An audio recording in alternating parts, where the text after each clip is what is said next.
Урматтуу кесиптештер, мен ар бириңиздерге даректүү суроолорду берем. Себеби бир эле киши универсал болуп бардык маселелерди биле бербейт. Мына жерде көтөрүлгөн конституциялык норма жакшынын шарапаты дейт, ушу кемпирабаддын маселеси менен жаңы регламентке ээ болуп калдык. Бирок ушул жаңы регламентте 65 беренин 4 пунктунда так даана кескин түрдө жазылып турат. Эл аралык келишимдин конституциялуулугу жөнүндө конституциялык соттун корутундусу сөзсүз керек. Ким бар? Адилет министри барбы? Ким жооп берет? Урматтуу Алихан Кимсанбаевич, азыркы регламентте ошо норма бар болсо, ал мурукта да бар болчу да, Нуржигит Кадырбек эже айтып кетти. Бирок сиздер мынакей ай сайын канча эл аралык келишимдерди ратификацияны өткөрөсүңөр. Ал жерде эч кандай бүт ар бир ушундай закон келгенде Конституционный суд заключение бербейт. Анан регламентте точно так мен азыр жанында жок экен текст. Алардын мыйзамы бар, конституциялык мыйзам бар, конституционный суд боюнча. Ал жерде жазылып турат, что Конституционный суд дает заключение в случае неопределенности и при наличии обращения деп. Вот мен жооп ушундай. Анда сабатсыз экенсиз. Азыр дагы бирөөлөргө температура чыгып кетет бул сөздү укканда. Дагы айтам. Ар күнү эле биз мамлекеттик чек араны карап аткан жокпуз комитет. Биз келишимдерди карап атабыз. Бул жерде 65 берене мамлекеттик чек араны өзгөртүү боюнча эл аралык келишимдер жөнүндө кетип барат сөз. Биз биринчи жолу карап атабыз мамлекеттик чек ара жөнүндө. Сиз кимсиз, өзүңүздү тааныштырсаңыз биринчи. Аяз Боетов, министр юстиции. Анда жакшылап окуңуз. Мына жерде императивдүү жазылып турат. Бул Мадумаров кабыл алган регламент эмес, жогорку кеңеш кабыл алган регламент. Экинчиден, мыйзамсыз. Азыр карап атканыбыз мыйзамсыз. Миң жолу кыйкырап, мыйзамсыз. Азыркы карап атканыбыз мыйзамсыз. Бул заман өтөт, башка бийлик келет. Сөзсүз түрдө ушуну караганда менин чындык экендигимди, депутаттардын чындык экендигини 1000% кийин колдойт. 1000% колдойт, эсиңерде болсун. Себеп мыйзамсыз. Муну колу бутту бурап, тийиштүү чечимди кабыл алдырыш деп эсептелинет. Ошол эле 65 беренеде турат. Эгерде жогорку кеңеш эл аралык келишимди ратификациялоо жөнүндө маселени кароону кийинкиге калтыруу жөнүндө чечим кабыл алса, мындай чечим жүйөлөштүрүлүүгө тийиш. Жүйөлөштүрүлүү бул конституциянын бузулушу, Нурлан Тургунбекович. Конституциянын одоно түрдө бузулушу. Бул мына регламенттин одоно түрдө бузулушу. Муну мен эске салып коеюн. Жооптуу кишилер кийин жооп бере турган мезгили келет. Экинчиси. Алихан Кимсанбаевич, жооп берсем болобу? Жооп бериңиз. Биринчиден мен айткандай, конституциялык соттун конституциялык мыйзамы бар. Ал жерде эрежелер белгиленип турат. Обращение болсо, алар беришет деп. Анда кайрылуу болуш керек аларга. Мен ушундай түшүнүп атам. Өкмөт кайрылат. Себеп ушу конституцияны сыйласа, конституцияны өкмөт кайрылат. Демилгечи өкмөт. Бул жерде жогорку кеңеш. Анан юстиция министрлиги негизинен өзүнүн компетенциясынын астында заключение берет. Биз ошолго гана биз беребиз. Андан тышкары чыкпайбыз. Силердики эмес. Анан конституциялык сотту мен өзүм мурункуда да иштегем бир убакытта. Ошол убакытта да мен эсимде заключенияга мындай суроолор келгенде, договорлор. Алар ар дайыма позиция ушундай болчу, в случае неопределенности при наличии обращения деген. Анда конституция менен муну мыйзамдан алып кыргытып салгы да бул берене. Эмне жазып атасыңар? Азыр айтышып атпайбы? Эмне үчүн мыйзам кабыл алабыз деп. Ушун үчүн кабыл алабыз. Аткарылбайт. Мыйзам кабыл алгандан кийин ошонун баардыгы ушундай болот деген сөзүңөргө мен түшүнбөйм. Биздин конституцияда мыйзамда эмес жазылып турат, Камшек Кыдыршаевич. Ар бир кыргыз жараны өзүнүн эркин билдирүүгө пикирин укуктуу деп, эркин билдиргендердин кайда жатканын билесиз. Анын ишенимин өзгөртүүгө басым жасоого тыюу салынат деп басым жасатып атасыңар. Популист болбогула, тигинтпегиле, кыйкырчаак, мындай кылбагыла дегендей. Ар бир жарандын укугу бар буга, конституциялык укугу бар. Кыскасы эми 7 беренеде Гавасай дарыясынын табигый агымына тоскоол боло турган гидросооружениялар курулбайт дейт. Мына суд. Так, рахмат. Менен сиз суроолоруңузга жооп берейин. Айтып атасыз, регламент бүгүнкү ушул кемпирабад келип бактысы ачылып кол коюлуп калды деп. Андай эмес. Давайте ушундай баягы кычы сөздөрдү токтоткула. Регламентти сиз кабыл алгансыз, урматтуу депутаттар менен чогуу. Убактысы келди, кол коюлду. Eç kандай bu компироваттын бүгүнкү, жертеңки, бүрсүгүнкү тагдырына байланыштуу эмес. Бул регламент кол коюлду, бул мындан кийин дагы иштейт. Нече отам, баягы оозго келгенде оттой берген туура эмес бул. Башка бийлик келсе, жооп бересиңер деп эле коркутабыз. Урматтуу туугандар, урматтуу депутаттар, биз жоопкерчиликти алып кетип атабыз. Жоопкерчиликти мыйзамдын чегинде алып, мамлекетибиз үчүн мамлекеттин кызыкчылыгын коргоп кетип атабыз. Жана мамлекеттик кызыкчылыгын мындан ары да коргойбуз. Эч ким жоопкерчиликтен качып, же болбосо башка бийлик келсе, андай болот экен, мындай болот экен деп. Башка бийлик келсе деп коркута берип, качан сүйлөсөңүз башка бийлик келсе деп коркутасыз.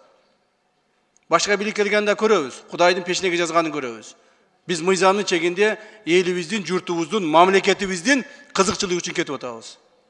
Андан сырткары, жана ушу бардык нерселерди эле өзүңүзгө ылайык кылып эле айта бербестен, урматтуу Адаган Кимсанбаевич, сиз дагы ушу мамлекетте көп жылдан бери өмүр бою мамлекетке ушу айтып, көрүп, билип, кабыл алып келеткен адамдарсыз.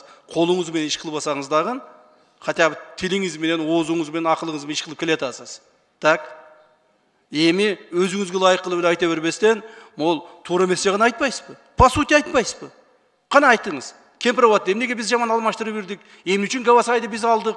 Эмне үчүн бул жерди туура эмес алып койдук? Айтың ошо боюнча. Мен даярмын жооп бергенге. Анан жөн эле колуңузду түшүрүп сүйлөңүз. Билесиз, мен колуңузга дагы бир нерсе деп айтып коёмун. Пожалуйста. Колуңузду түшүрүп сүйлөңүз, пожалуйста, сураңыз сизден. Анан эми жөн эле эме кыла бербестен суроо бериңиз. Мына урмат депутаттар суроо берип атат. Ар ким өзүнүн оюн билдиргенге укуктуу. Билдириңиздер, айтыңыздар, жооп берейин бардыгына. Эч маселе жок. Бирөөнү тыйып аткан жокпуз. Же сен аз сүйлө, же сен көп сүйлө деген маселе жок. Баарыңыздар регламент негизинде берилип атат.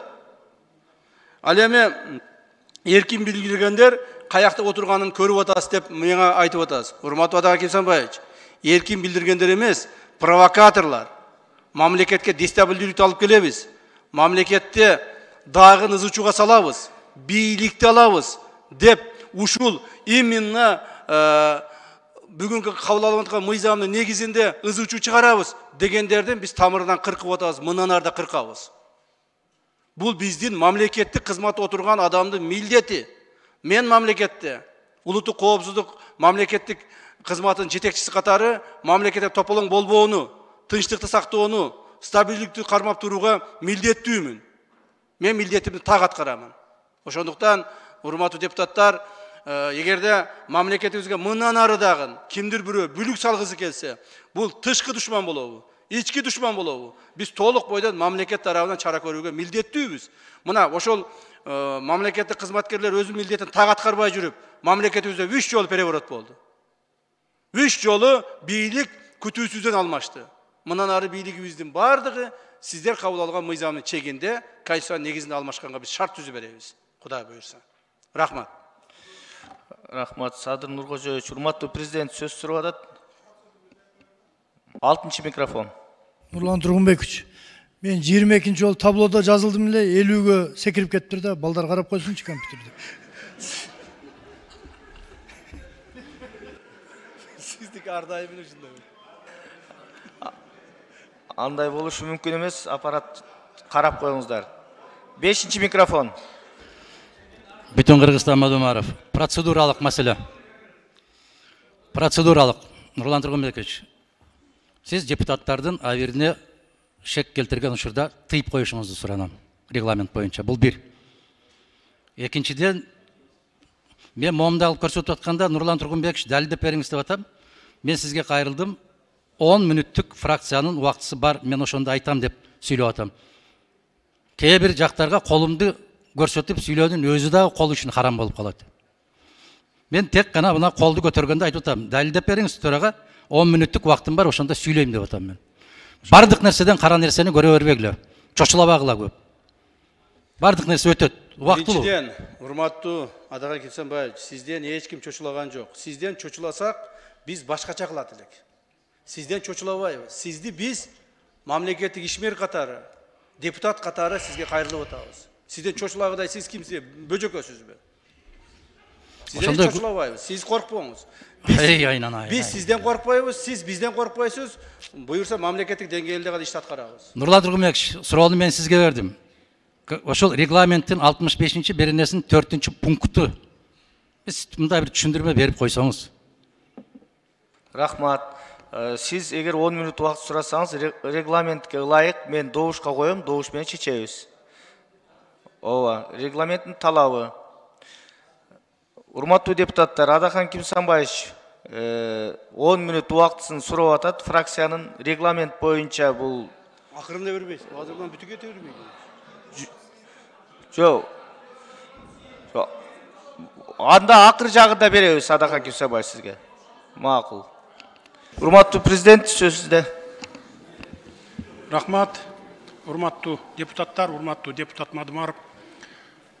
Министр юстициянын адресине катуу айтып кеттиңиз, сабатсыз экенсиң, анан теги бу деп. Сиздин бул абдан сүймөнчүк сөзүңүз да өзү.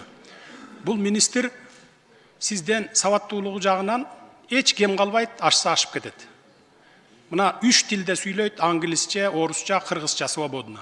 30 жылдан бери ала албай, ушул залда канча кыйкырыктар, кызыл чеке мушташ болуп келген кумтөрдү алууда ополтоодой салым кошкон. Эл аралык маселелерде дагы, юридикалык маселелерде. Түнкү саат 3-тө ойготуп туруп конституцияны, закондорду сурасаңыз айтып берет. Мына мен ушуну айтып коеюн дедим. Ал эми мурда сабаттуулар берип жиберген жерлерди биз бүгүн сабатсыздар кайтарып алып келип атабыз. Азыр Камчыбек Кыдыршаевичтин докладынан да менин айткан сөздөрүмөн дагы ынандыңыздар, урматтуу депутаттар. Мына сиз берип жиберген 4 көчө боюнча протоколго кол коюп жиберген. Аны айтып атпайсызбы? Мыйзамсыз, туалетке барып коюш керек деп. А бирок тиги тарап барбайт экен аны менен. Мына деп эле көрсөтүп туруп алат экен. Бир нече жолу көрсөттү. Өткөндө Астанадан дагы 3 тараптуу жолугушууда да көрсөттү. Мына монтип кол коюп берип коюп аткара бербейт деп. Андан бери мына 2 жолу сүйлөшүп келди Камчыбек Кыдыршаевич. Кече жакында биз кайра кайтарып аны нейтральный статус КВО бердирип атабыз. Ошого макул кылдык. Сеники да эмес, меники да эмес болсун, андай болсо деп туруп. Эгерде мындан кийин эле дагы айнып кетпесе эле. Нейтральный территория. Биз лейлеке түзөтөбүз, сен ходжайлооң менен ворукка түзөтөсүң. Ортодо нейтральный зона болот деп бир канча квадрат метр жер. Ортодогу үйлөр алынат. Тажикстан тараптан 20га жакын үйлөр алынып кетип атат. Бизден 3-4 үй алып кетип атат, 3-4 үй. Мына ушундай иштерди жасап атабыз. Анан эми бири-бирибизди жөн эле дайыны жок күнөөлөй бербейли. Сен сабатсызсың, мен сабаттуумун дебейли. Көрүп жүрөбүз сабаттуулар кандай иштер жасагандарын. Рахмат.